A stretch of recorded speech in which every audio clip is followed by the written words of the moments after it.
السلام عليكم ورحمة الله وبركاته. ازيكم عاملين ايه يا حبايب قلبي؟ اخباركم ايه وازاي الولاد؟ يا رب تكونوا بخير، يا رب في احسن صحة واسعد حال.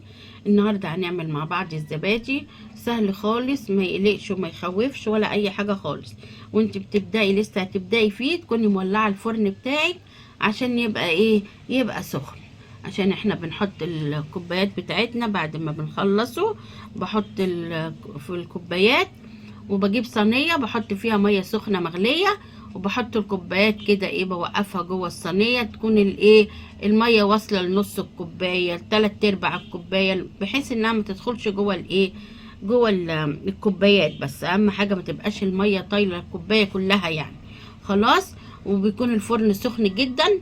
بعد ما بيسخن قوي بتاع 10 دقايق ربع ساعه كده، بروح طافيه البوتاجاز وادخل الصينيه اللي فيها الكوبايات والصينيه بيبقى فيها الميه المغليه دي وادخلها الفرن. خلاص. تقعد بقى لغايه ما تخمر جوه الفرن، الايه اللي احنا طفينا النار بتاعته بيفضل سخن طبعا، مع اللبن يعتبر دافي، اشد من الدفيان شويه بس ما يبقاش سخن قوي، عشان الزبادي ده بيبقى خميره يا جماعه. غلط تنزلي على الزبادي بلبن سخن مغلي، لازم يبقى ايه، ولا هو فاتر ولا هو سخن مغلي، سخنيه المعقوله، بس ما يبقاش ايه مدي السخنيه قوي ولا حاجه. خلاص. وسهل جدا. وبحط له ايه اهو، نقول مع بعض اهو، بسم الله الرحمن الرحيم. سهل خالص والله، صدقوني، وانا عملته معاكم برضو قبل كده ونعمله تاني. دي كوبايتين اللي هي ايه، يعني اللي هي بيعتبر فيها معلقه كبيره، كوبايات الصغيره دي. كوبايتين ايه زبادي يا جماعه، اللي هي دي الخميره بتاعته اللي احنا هنشتغل بيها، هي دي اللي هتخمره وتخليه يبقى زبادي معانا. خلاص. ولو انت مثلا حاسه ان الوقت بتاعك ضيق ومش هيلحق يخمر معاكي يعني وكده وتاكلي، يكون الوقت اتاخر منك غصب عنك، تقومي مزوده ايه، كوبايه زبادي كمان. ده هيسرع لك التسويه اكتر شويه، لو انت حاسه ان الوقت ضيق ومش مش لاحقه يعني. خلاص.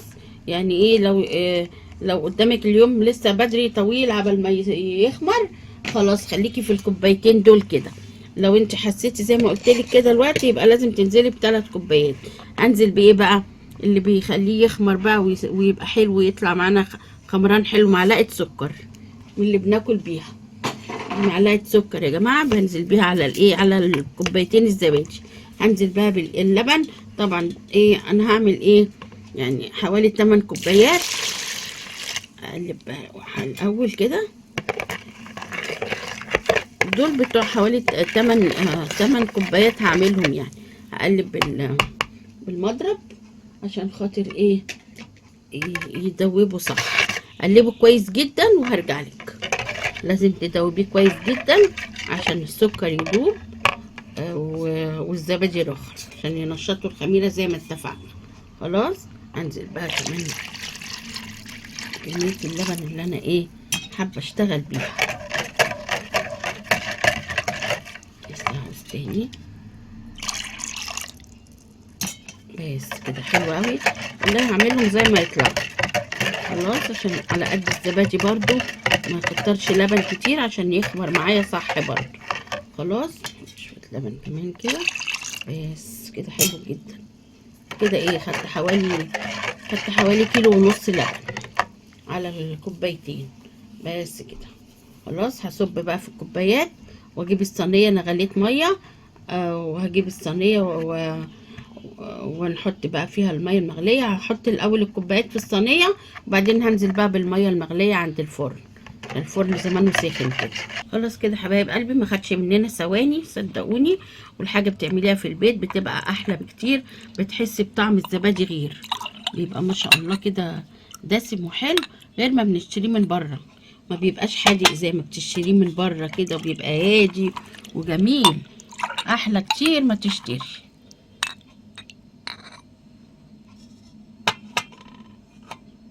انا مش بملى كوبايه قوي عشان ما تتدلقش مني قبل ما ادخل عند الفرن وكده. هشوف الدنيا فيها ايه. بعد كده هكمله برضه، اشوف الكميه انا عاملاها شكل كده. هجيب كوبايه تاني ما شاء الله. الكوبايه دي برضو مش كبيره قوي يعني. وانتي بتحطي تقلبي كده عشان الزبادي برضو لو راكن تحت ولا حاجه، يبقى عشان دي الخميره.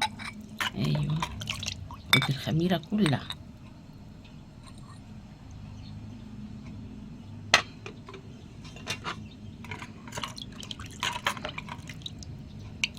ما بياخدش حاجه لو انت عاملاه في رمضان. اعمليه قبل الفطار، وانت خلاص بتخلصي اكلك وهتدفي على الاكل كده. قبل ما تدفي على الاكل وهو على النار، تروحي مجهزه الميه ومولعه الفرن بتاعك وايه، وتحطيه في الفرن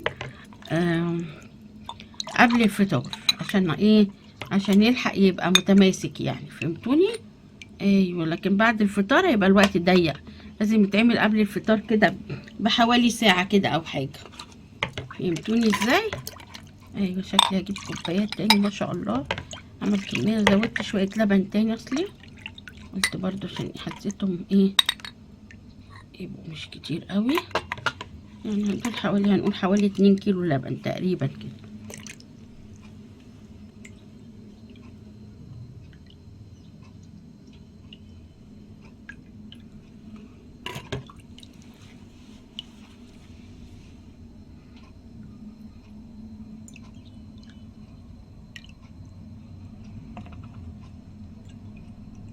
ايوه، هجيب كوبايات تاني واكمل كده. خلاص حبايب قلبي، الزبادي بتاعنا خلص، مخدش مننا ثواني، يا دوبك اتقلب في بعضه السكر مع الزبادي اللي هي الخميره واللبن.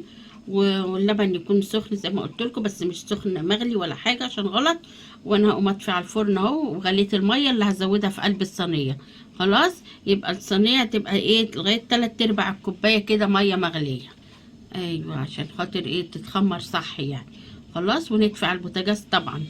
ماشي، ويخمر بقى، يقعد بقى زي يعني ايه، ياخد له حبه حلوين كده. خلاص، عشان كده بقول لك اعمليه قبل الفطار بساعه، عشان على السحور يكون ماسك نفسه بقى حلو. خلاص، حطيته في الفرن. هنزل بقى بالميه المغليه. ايوه، بس كده كده خلاص يا حبايب قلبي، الزبادي خلص زي ما انتم شايفين كده، جميل وحلو قوي، هيعجبكم. اعملوه بقى في رمضان وفي اي وقت، وكل سنه وانتم طيبين يا حبايب قلبي. ونشوف مع بعض كده. الله الله الله على الزبادي وعلى جمال الزبادي، زي ما انتم شايفين كده الجمال خالص. هدوقه بقى عشان اقول لكم طعمه.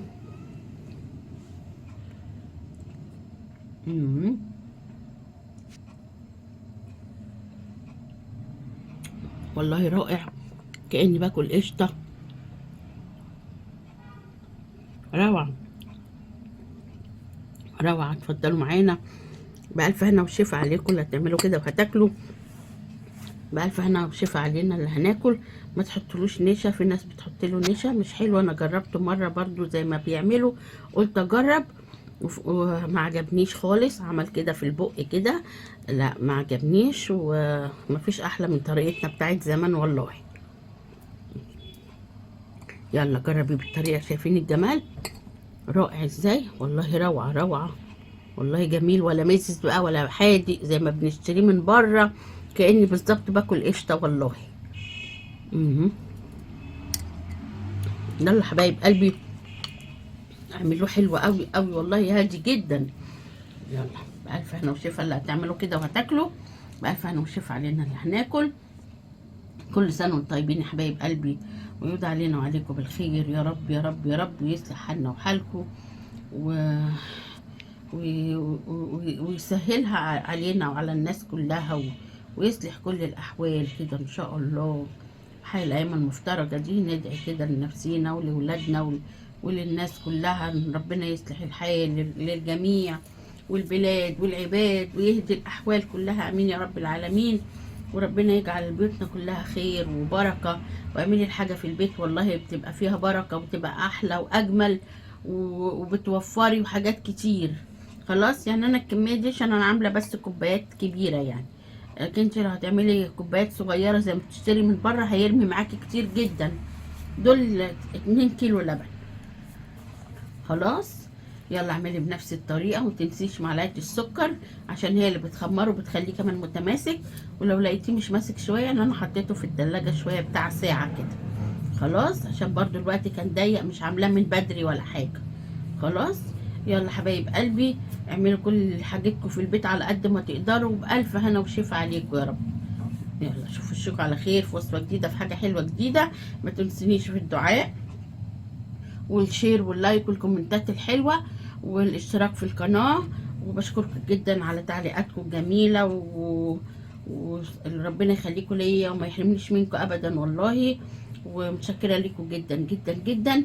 بس حابه ان القناه تكبر اكتر من كده واشوف كده كلامكم جميل، وعايزه كده اتعرف على الناس اكتر، وربنا يكبر بخاطرنا جميعا ويحسن ما بين ايدينا جميعا. شوفوا الشكر على خير ومع الف سلامه.